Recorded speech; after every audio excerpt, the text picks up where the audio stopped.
भाइयों, हमने इल्म दीन के साथ साथ इल्म नफ्सियात भी पढ़ा है। इस तरह किताबों की लकीरों को, सतीरों को पढ़ना जानते हैं, पेशानी की लकीरों को भी पढ़ना जानते हैं। अल्लाह ने बसारत के साथ बसीरत भी दी है।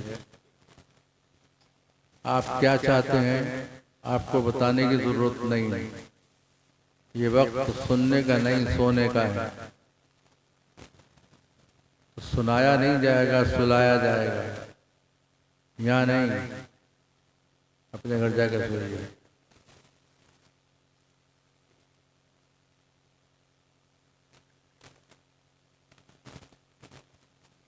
आपने मेरे फर्जंद अकबर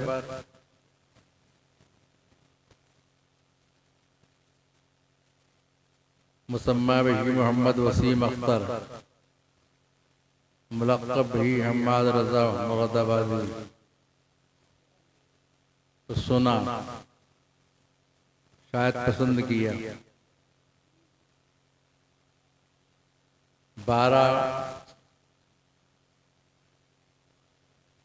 2012 में उनकी फरागत हुई।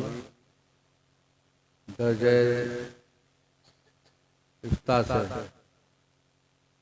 शोबे इफ्ता से मुफ्ती होने की सनद हासिल की। उसी साल में हज ज़ियारत के सफ़र पर गया। ये स्टेज पर चले गए। ये ऐसे गए कि स्टेज से उतरने की लोग इजाज़त ही नहीं देते। आपको उलझन हो रही होगी, मेरी ज़बान लिपट रही है बीमारी की वजह से, मैं बोल नहीं पा रहा हूँ और जितना बोलूँगा और ज़्यादा लिपटेगी। दुआ करें अल्लाह शिफा अता फरमाए। उन्होंने एक बात कही, मैं हिंदुस्तान में जहाँ जहाँ जाता हूँ अपने बाप का नाम पाता हूँ। ये उस पोजीशन में है जबकि वो मीडिया का दौर नहीं था, जब हमारा उन फवाने शबाब था, चढ़ती जवानी थी। उस जमाने में मीडिया का दौर नहीं था। आज मीडिया का दौर है, हलक से निकलती है, फलक तक पहुंचती है। आज मेरा बेटा हिंदुस्तान में जा रहा है, जहां जा रहा है मेरा नाम पा रहा है। गोया मेरे नाम में 4 चांद लगा रहा है। अवाम में मशहूर है सोने पर सुहागा। सोना तो चमकदार होता ही है, लेकिन सुहाग में डालकर जब सुनार डालता है उसमें मजीद चमक पैदा हो जाती है। हम इस पर अल्लाह का शुक्र अदा करते हैं। मगर मेरे रब ने करम फरमाया, उनका बेटा आलिम बना। मेरे बेटे ने तो हिंदुस्तान में मेरा नाम देखा और उनका बेटा जब मंज़र आम पर आएगा तो पूरी दुनिया में उनका नाम पाएगा। अब पूरी दुनिया में कोई मुल्क ऐसा नहीं जहां मुफ्ती हम्माद को लोग न जानते हैं। ऑल वर्ल्ड डेविड, पूरी दुनिया के अंदर।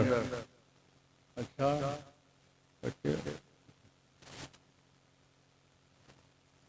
तो ये क्या है?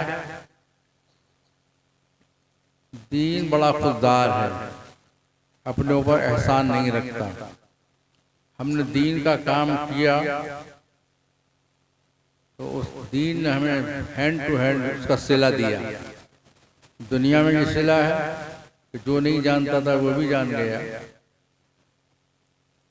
हालांकि बहुत से लोग मशहूर हैं। एक दोस्त सफ़र में जाने लगा, अपने दोस्त से कहा, यार मैं सफ़र में जा रहा हूँ, महीनों में मेरी वापसी होगी, तू अपने हाथ की अंगूठी निकाल कर मुझे दे दे। जब मैं अंगूठी को देखा करूंगा तो तेरी याद आ जाया करेगी। तो दोस्त ने कहा, पल्ले दर्जे का कंजूस और मचूस था, उसने कहा, यार मैं तुझे अंगूठी नहीं दूंगा, तो अपने खाली हाथ की उंगली को देखकर मुझे याद किया करना कि मैंने अपने यार से अंगूठी मांगी थी और मेरे यार ने मुझे अंगूठी नहीं दी। तो याद तो मेरी इस तरह भी आ जाएगी। तो मशहूर होना एक बदनामी की बुनियाद पर होता है, खुशनामी की बुनियाद पर होता है। बिहम्दिल करीम लोग अच्छे अलकाब से पुकारते हैं, इज्जत के साथ नाम लेते हैं। ये आपके लिए एक नमूना है, आइडिया है। वक़िस अला हाज़ा, इस पर कयास करते हुए काम कीजिए, दीन का काम कीजिए, आपकी दुनिया भी संवरेगी और आखिरत भी संवरेगी। ये दो बच्चे मेरे सामने बैठे हैं, इसलिए अब तकरीर करने का तो दौर नहीं रहा। जब मैं भी तंदुरुस्त था तो मैं भी तकरीर कर लेता था, और अल्हम्दुलिल्लाह मेरी तकरीर में कभी पूरी ज़िंदगी में ऐसा वाक़या पेश नहीं आया कि मजमे से एक शख्स भी उठकर गया हो। भोपाल वालों ने भी तकरीर सुनी, बुजुर्ग बैठे हमारे, पुराने लोग जानते हैं। घर में से तो लोग उठकर आ गए, लेकिन घर में कोई नहीं गया जलसे में से। और आज मैं खुद ही उठना चाहता हूँ, उठाना चाहता हूँ आवाज़ को, तो खुद तो उठना पड़ता, आवाज़ नहीं उठती है। कोई बात नहीं, हर चीज़ का एक दौर होता है। मैं हुसूल बरकत के लिए कुरान की तिलावत करता हूँ, उसका तर्जुमा नहमदुहु व नुसल्ली अला रसूलिहिल करीम, अम्मा बाद, अऊज़ु बिल्लाहि मिनश शैतानिर रजीम, बिस्मिल्लाहिर रहमानिर रहीम। इन्ना नहनु नज़्ज़लना ज़िक्रा व इन्ना लहू लहाफ़िज़ून। सदक़ल्लाहु मौलाना अज़ीम व सदक़ रसूलुहुन नबियुल उम्मियुल अमीनुल करीम व नहनु अला ज़ालिका लमिनश शाहिदीन वश्शाकिरीन वल्हम्दुलिल्लाहि रब्बिल आलमीन। मैंने अर्ज़ किया था कि चंद मिनट गुफ्तगू होगी, आप उठकर जाकर मेरी दिल आज़ारी न कीजिए, अपने नफ्स पर कंट्रोल करके थोड़ी देर मुझे बर्दाश्त कर लीजिए। मैं जानता हूँ मैं खुद बूढ़ा हो गया, बीमारी ने बूढ़ा कर दिया, और रात भी बूढ़ी मेरे हिस्से में आई है। अब इसके साथ निभाव आसान नहीं है, बड़ा मुश्किल है। या खुदा बहरे जनाब मुस्तफ़ा इमदाद तुम, या रसूल अल्लाह अज़ बहरे खुदा इमदाद तुम, या अली शेर खुदा मुश्किल खुदा खैबर कुशा, सरवरा लश्कर कशा मुश्किल कुशा इमदाद तुम, या शहीद कर बला, या दाफ़िए कर वो बला, गुल्लुखा शहजादा गुलगुल क़वा इमदाद तुम, इज़्ज़ुना या हिज़्ज़ना या कंज़ना या फौज़ना, गैसना या गैसना या गौसना इमदाद तुम। ए इमाम अहले सुन्नत हज़रत अहमद रज़ा मुफ्ती आज़म जनाब मुस्तफ़ा इमदाद तुम। बरादरान मिल्लत इस्लामिया अक़ीदत व मोहब्बत के साथ रात के आखिरी हिस्से में, यही वो हिस्सा है जिस हिस्से में जाग कर अल्लाह वाले अल्लाह अल्लाह किया करते हैं, और विलायत की नेमतें इसी हिस्से में मिला करती हैं। जब इश्क सिखाता है आदाब खुद आगाही, खुलते हैं ग़ुलामों पर असरार शहनशाही। अत्तार हो, रूमी हो, राजी हो, गज़ाली हो, कुछ हाथ नहीं आता बे आए सहर का ही। जब तक आप सुबह तड़के में नहीं जागेंगे, अल्लाह अल्लाह नहीं करेंगे, कुछ मिलने वाला नहीं है, न दुनिया में न आखिरत में। तो सुबह को जागना आपके लिए, आपकी भलाई के लिए है। इस वक्त आप जाग रहे हैं तो गोया कि आपका नसीब जाग रहा है, और जो सो रहे हैं क़यामत के दिन आप यहाँ जाग रहे हैं महबूब की रज़ा के लिए। क़यामत के दिन महबूब खुदा आपसे राज़ी होंगे और आप जागते हुए जन्नत की तरफ जा रहे होंगे, तो आप हंसते हुए जा रहे होंगे। आज वो सोते हुए रह गए, कल वो रोते हुए रह जाएंगे। अल्लाह तबारक व तआला हिदायत खैर अता फरमाए। इन्ना नहनु नज़्ज़लना ज़िक्रा व इन्ना लहू लहाफ़िज़ून। अल्लाह फरमाता है कि बेशक बिला शक ये कुरान हमने नाजिल किया और हम ही इसकी हिफाजत फरमाने वाले हैं। इस पर अगर हम गुफ्तगू करें तो पूरी रात हमें चाहिए। मुख्तसर ये जान लें कि कुरान अल्लाह ने नाजिल फरमाया, 1400 वर्ष का ज़माना गुजर गया, जैसा था वैसा ही आज मौजूद है। पिछली किताबें भी दूसरे नबियों पर नाजिल हुई तौरात हज़रत मूसा अलैहिस्सलाम पर नाजिल हुई, इंजील हज़रत ईसा अलैहिस्सलाम पर नाजिल हुई, ज़बूर दाऊद अलैहिस्सलाम पर नाजिल हुई, इब्राहिम अलैहिस्सलाम पर भी बहुत सारे सहाइफ नाजिल हुए। तकरीबन 313 रसूल हैं इसमें, और कुल मिलाकर 1,24,000 बर रिवायत दीगर 2,24,000 अम्बिया और रसूल इस सरज़मीन पर तशरीफ़ लाए इंसान की हिदायत और रहनुमाई के लिए। वो किताबें भी आसमानी थीं, ये किताब भी आसमानी है, मगर वो उन किताबों की हिफाजत की जिम्मेदारी अम्बिया पर, उस उम्मत के उलमा पर थी। जब तक वो अम्बिया किराम दुनिया में रहे, उनके उलमा दुनिया में रहे, वो किताबें रहीं। जब वो दुनिया से चले गए तो उनकी किताबें महफूज न रह सकें, उसमें बातिल दाखिल हो गया। लेकिन ये हमारे पैगंबर, आखिरी पैगंबर, आलमगीर पैगंबर बनकर दुनिया में तशरीफ लाने वाले थे। आपके पास कोई नबी आने वाला नहीं। आपने फरमाया क्या ज़रूरत ख़त्म हो गई? जिस मकसद के लिए अम्बिया आते थे, क्या वो मकसद फौत हो गया? बुराइयों को मिटाने के लिए अम्बिया किराम मबऊस किए गए, तो बुराइयां तो आज पहले से कहीं ज़्यादा हमें नज़र आ रही हैं। मेरे अपने तजर्बे में हज़रत आदम अलैहिस्सलाम से लेकर आज तक इतनी बड़ी ज़िनाकारी किसी दौर में नहीं पाई गई। तो आज तो नबियों की ज़्यादा ज़रूरत है। एक वक्त में कई कई नबी भी आए हैं, तो नबी आज भी आना चाहिए था, आज भी ज़रूरत है। मगर हमारे पैगंबर दुनिया में तशरीफ़ लाए हैं, तो बाबे नबुव्वत पर, बाबे नबुव्वत और रिसालत पर आखिरी कील ठोक कर आए हैं, ताला लगा कर आए हैं। अब कोई माँ का लाल उस दरवाजे से नबी और रसूल बनकर दुनिया में नहीं आएगा। फिर इस कौम का क्या होगा? इस कौम की रहनुमाई और हिदायत जो अम्बिया किराम करते थे, तो उलमा के ज़िम्मे कर दी गई है। सरकार फरमाते हैं उलमा वरसतुल अंबिया, मेरे उम्मती जो उलमा हैं, उम्मती का अम्बिया बनी इसराइल के नबियों की तरह मेरी उम्मत के आलिम होंगे। तो ये काम उलमा के ज़िम्मे आ गया है। कुरान की हिफाजत, ये जो दो बच्चे बैठे हुए हैं, इन लोगों के ज़िम्मे कर दी गई है। अल्लाह ने हिफाजत का ज़िम्मा लिया कि हमने इसको नाजिल किया, हम इसकी हिफाजत करेंगे। तो वो करे या कराए, ये काम हाफिजों के ज़िम्मे कर दिया। इनके सीनों को कुरान का गंजीना बना दिया, बल्कि यूँ कहिए इनके सीनों को कुरान का जुज़दान बना दिया। जिस तरह जुज़दान में कुरान महफूज होता है, आज इनके सीनों में कुरान महफूज हो गया है। दुनिया की कोई ताकत कागज़ी शक्ल के कुरान को ले जाकर समंदर में गर्क़ाब कर सकती है, नजर आतिश कर सकती है। कुतुबखानों से कुरान को ले जाकर उसको तबाह बर्बाद किया जा सकता है, खानकाहों से ले जाकर उसको बर्बाद किया जा सकता है, दरसगाहों से ले जाकर दरिया मुर्द किया जा सकता है, मगर इन हाफिजों के सीनों से कुरान को नहीं निकाला जा सकता।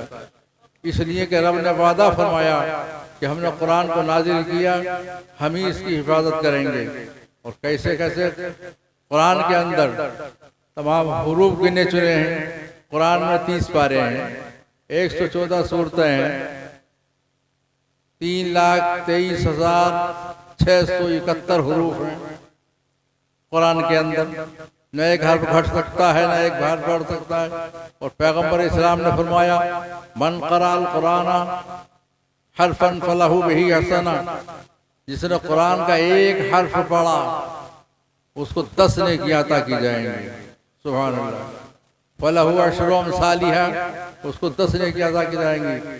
सरकार फरमाते हैं ला क़ूलू अलिफ लाम मीम, मैं नहीं कहता कि अलिफ लाम मीम एक हर्फ है। इसमें अहले की तवज्जो, अलिफ लाम मीम, सरकार ने मिसाल में अलिफ लाम मीम हुरूफ मुक़त्तआत को फरमाया, मिसाल हुरूफ मुरक्कबात की नहीं दी। वो हुरूफ एक दूसरे से जो मिलकर पढ़े जाते हैं उनको हुरूफ मुरक्कबात कहते हैं, और जो हुरूफ अलग अलग पढ़े जाते हैं उनको हुरूफ मुक़त्तआत कहते हैं। और हुरूफ मुक़त्तआत का तर्जमा न मैं जानता हूँ, न मेरे उस्ताद जानते हैं, न उस्ताद के उस्ताद जानते।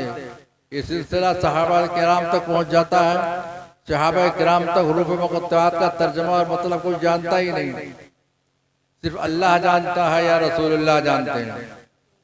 मिसाल दी अलिफ लाम मीम, मैं नहीं कहता एक हर्फ है, बल अलिफुन हर्फ व लामुन हर्फ व मीमुन हर्फ, बल्कि लाम अलग हर्फ है, मीम अलग है और अलिफ अलग है।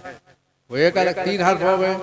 इसमें इशारा ये है कि कुरान तुम्हारी समझ में आए या ना आए, अगर तुम कुरान पढ़ोगे तो हर हर्फ के बदले तुम्हें नेकी मिलेगी। कुरान समझ में आए या ना आए, क्योंकि आलिमों की समझ में भी हुरूफ मुरक्कबात ही आते हैं। आलिम तर्जुमा हुरूफ मुरक्कबात का जानते हैं, मुक़त्तआत का नहीं।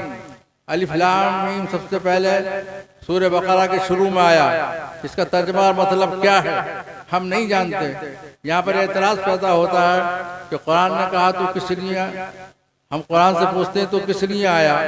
कुरान कहता है हुदल लिन्नास, लोगों को हिदायत के लिए आया हूँ। तो लोगों को हिदायत मिलेगी कैसे जब उसका मतलब ही हम नहीं जानते, तो क्या समझें। तो मतलब कहने का ये है, अच्छा है दिल के पास रहे पासबाने अक्ल, लेकिन कभी कभी इसे तन्हा भी छोड़ दे।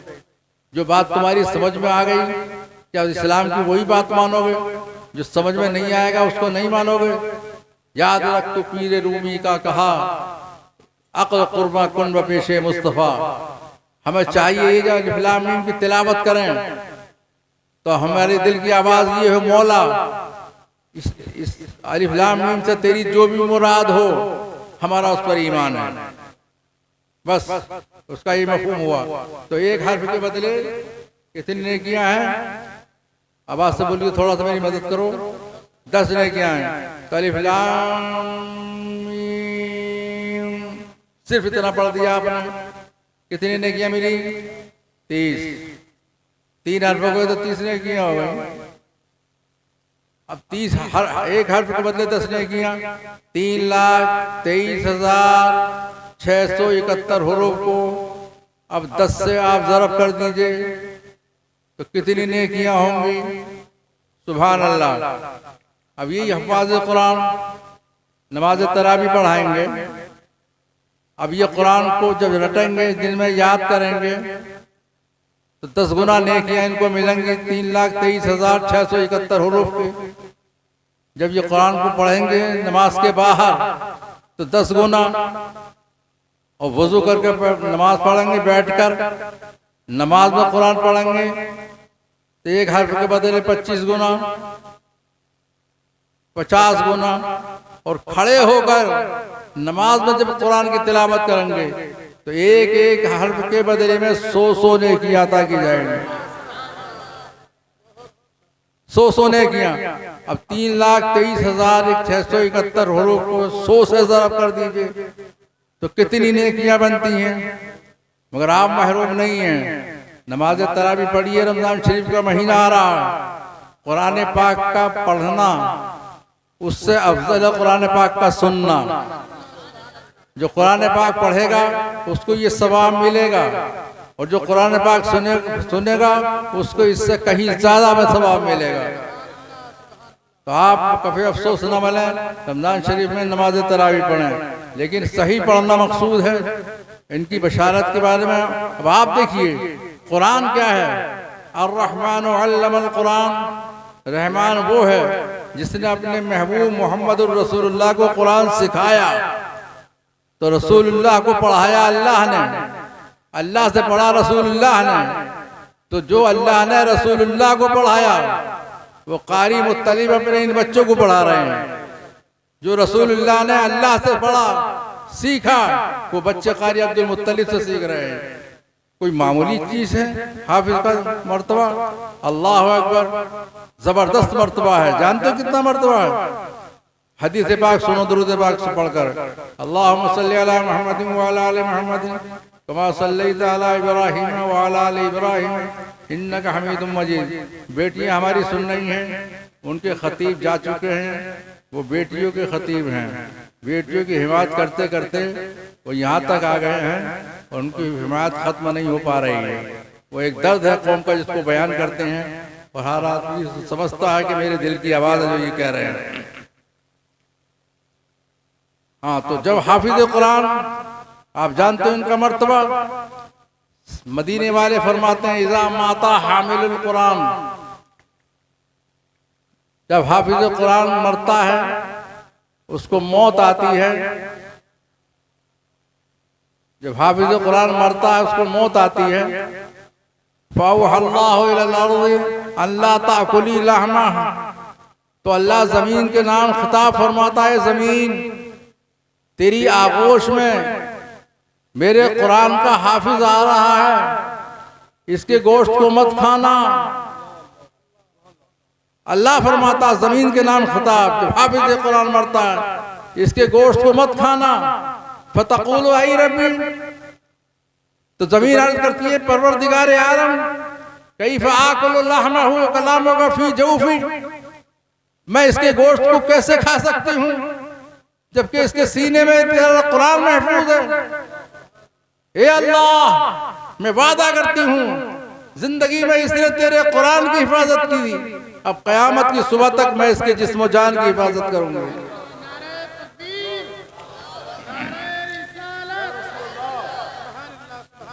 भाइयों, कोई कीमती चीज आप रखना चाहते हैं किसी प्याले में, वो कब तक महफूज रहेगी?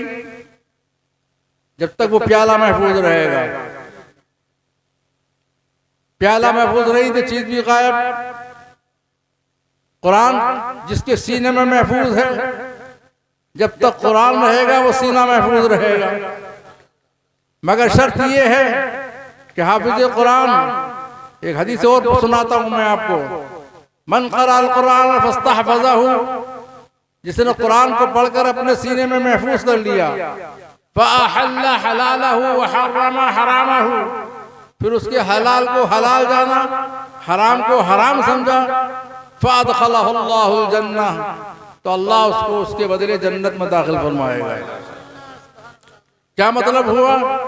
नमाज न छूटे उसकी, झूठ न बोले, रिस्क हलाल हक से उतारे, किसी को बदनजर न देखे, गलत काम की तरफ इक़दाम न करे, बड़ों का अदब करे, छोटों पर शफ़क़त करे, कोई काम कुरान की तालीम के खिलाफ न करे।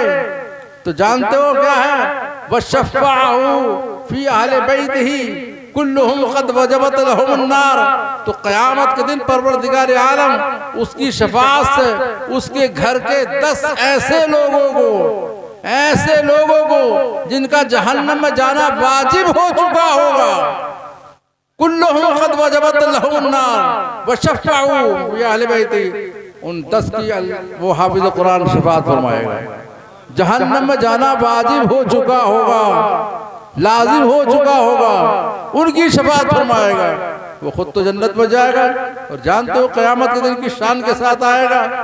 उसका चेहरा 14वीं रात के चांद की तरह चमकता होगा, सर पर ताज होगा, वो सूरज की रोशनी की तरह शुआएं निकल रही होंगी, अहले महशर आपस में सरगोशियां कर रहे होंगे, या कोई नबी आ रहा, शायद किसी फरिश्ते की सवारी है, या सैयदुल अंबिया तशरीफ ला रहे हैं, अहले महशर आपस में सरगोशियां कर रहे होंगे, गैब से आवाज आ रही होगी, क्योंकि न कोई नबी है, न कोई वली है, न कोई सैयदुल अंबिया की सवारी है, बल्कि उम्मत मुहम्मदिया के हाफिज कुरान का बाप आ रहा है। सुभान अल्लाह। इसने अपने बेटे को हाफिज कुरान बनाया, तो अल्लाह ने इसे मैदान महशर का दूल्हा बना दिया।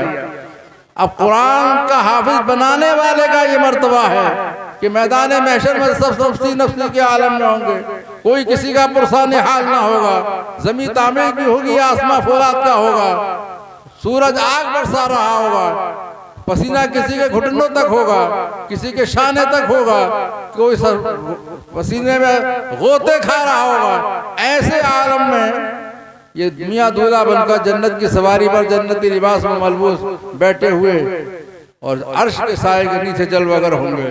बोलो, हिफ्ज कराने वाले माँ बाप का जब ये मर्तबा है तो खुद अल्लाह उसको कितना इनाम अता फरमाएगा। तो शर्त ये है कि कुरान पाक को सही पढ़ा जाए और पढ़ने के साथ उसकी कुरानी तालीमात पर अमल करें।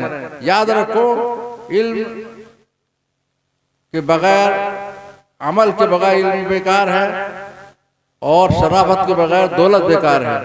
इल्म हो अमल ना हो तो बेकार, दौलत हो शराफत ना हो तो बेकार है। अगर खाली इल्म से किसी की इज्जत की जाती तो शैतान से बड़ा आलिम कोई नहीं है इस वक्त रुए ज़मीन पर। सबसे बड़ा आलिम है मगर कोई मौलवी कहकर नहीं पुकारता उसे, इसलिए कि बेअमल है, बदअमल है। तो शर्त ये है कि हमें चाहिए कि हम आलिम हैं तो हम भी खिलाफ शरीयत इक़दाम ना करें, तभी लोग हमारा एहतराम करें। और हम खिलाफ शरीयत करेंगे तो जानते हो सिद्दीक़ अकबर रज़ियल्लाहु ताला अन्हु जब खलीफा हुए तो सहाबा किराम का मजमा था। आपने पूछा लोगों तुम मेरी इत्तिबा कब तक करोगे? तो फरमाया कि जब तक आप रसूलुल्लाह की इत्तिबा करेंगे, जब तक आप रसूलुल्लाह की सुन्नतों पर अमल करते रहेंगे हम आपके पीछे पीछे चलते रहेंगे। और अगर सुन्नतों से मैंने इन्हिराफ किया, सरकार के तरीक़ों को मैंने छोड़ा, तो घोड़े अपनी तलवार टेक कर जमीन पर खड़े हुए और कहने लगे इस तलवार से हम आपका फैसला कर देंगे। तो आपको अगर कुरान पर अमल करने वाला मिले तो उसके दस्तपाक को बोसा दिया करो, उसकी इज्जत किया करो। ये नाइब रसूल है, कुरान का मुहाफिज है, कुरान का हाफिज है, अल्लाह के कुरान की कलाम की इसने हिफाजत की है। इसका बड़ा मर्तबा है। मरने के बाद हमारी तो खाक हो जाएगी, लेकिन मरने के बाद इसका लाशा सुबह क़यामत तक ज़मीन के अंदर महफूज रहेगा। कुरान पाक आप भी तिलावत कीजिए, लेकिन कुरान पाक सही पढ़ना शर्त है। कारी अब्दुल मुत्तलिब मेरे शागिर्द क़िरात हैं, मैंने कुरान पढ़ना सिखाया इनको वैसे जैसे रसूलुल्लाह ने सहाबा को पढ़ना सिखाया। कुरान पाक का पढ़ना ये नकली चीज़ है, अकली चीज़ नहीं है। उन्होंने सहाबा को सिखाया, सहाबा ने ताबईन को सिखाया, ताबईन ने तबे ताबईन को, तबे ताबईन ने अइम्मा मुस्तहिदीन को, अइम्मा मुस्तहिदीन ने आम आलिमीन को, मोमिनीन को सिखाया।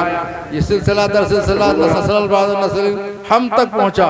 जिस तरह रसूलुल्लाह पढ़ते थे इस तरह कुरान पाक की तिलावत हम करते हैं और उसी तरह अपने शागिर्दों को सिखाते हैं, वो ही अपने शागिर्दों को सिखा रहे हैं। ये सिलसिला चल रहा है। कौन सा सिलसिला?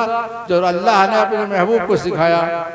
इसलिए सरकार फरमाते हैं खैरुकुम मन तअल्लमल कुरान व अल्लमा, तुम में अच्छा वो है, सबसे अच्छा वो है जो कुरान पढ़ना सीखे और सीखने के बाद दूसरों को कुरान पढ़ना सिखाए। तलबुल इल्म फरीदतुन अला कुल्लि मुस्लिमिन व मुस्लिमा, मुसलमान मर्द हो या औरतें हों दोनों पर इल्म दीन सीखना फर्ज है। अगर बचपन में माँ बाप ने नहीं सिखाया तो जानते हो उतबुल इल्मा मिनल महदी इलल लहदी, पैदा होने से लेकर मरने तक, महद से लेकर पालने से लेकर आगोश कब्र तक पढ़ते रहो, इल्म दीन सीखते रहो। पढ़ने की कोई खास उम्र नहीं होती। बचपन में तुम मजबूर थे, बाप ने नहीं पढ़ाया, माँ ने नहीं पढ़ाया, भाइयों ने नहीं पढ़ाया, अब तो मजबूर नहीं हो, पढ़ना शुरू कर दो।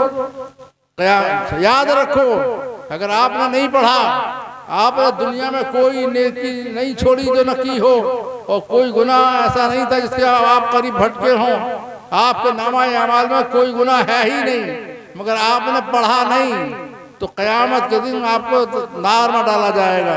इसलिए कि आपने अल्लाह के फरमान को ठुकराया, रसूलुल्लाह के फरमान को ठुकराया, आपने इल्म दीन सीखा क्यों नहीं? ये बड़ा गुनाह है। इसलिए उम्र ना देखें। कारी साहब के पास दिन में बच्चे पढ़ने आते हैं, रात को बूढ़े बूढ़े आदमी, दिन में वक्त नहीं मिलता है, रात को जमात बना कर बैठिए और इनसे कहिए कारी साहब हमें कुरान पाक पढ़ना सिखाएं। कम से कम इतना तो कुरान पढ़ना सीख लीजिए जिससे आपकी नमाज हो सके। आप पर नमाज फर्ज है, नमाज में कुरान का पढ़ना फर्ज है और कुरान को तजवीज से पढ़ना फर्ज है, और तजवीज बगैर सीखे आ नहीं सकती। इसलिए कुरान को तजवीज से सीखना फर्ज हो जाता है आपको। तो कम से कम छोटी से छोटी 3 आयतें और बड़ी से बड़ी 1 आयत, इतना तो पढ़ना सीख लीजिए। आपको हमें तो याद है, हमें तो याद है कुल वल्लाह, तो हमें मालूम है कैसा याद है। हमने अपने बाप की भी सुनी है, दादा की भी सुनी है। हमने कहते हो सुभाना सुनाओ तो कहते हैं सुभानक अल्लाहुम्मा वाबे हमदो का वता इलाहे जद्दो का वला इलाहे गैरो का, अल्हम्दुलिल्लाह रब्बिल आलमीन, इय्याका नअबुदु इय्याका नस्तईन, है का नअबुदु वा का नस्तईन, हाथी हाथो लिल्लाहि वस्सलावातो। ये तो तुम्हारी पढ़ाई है अल्लाह के बंदो।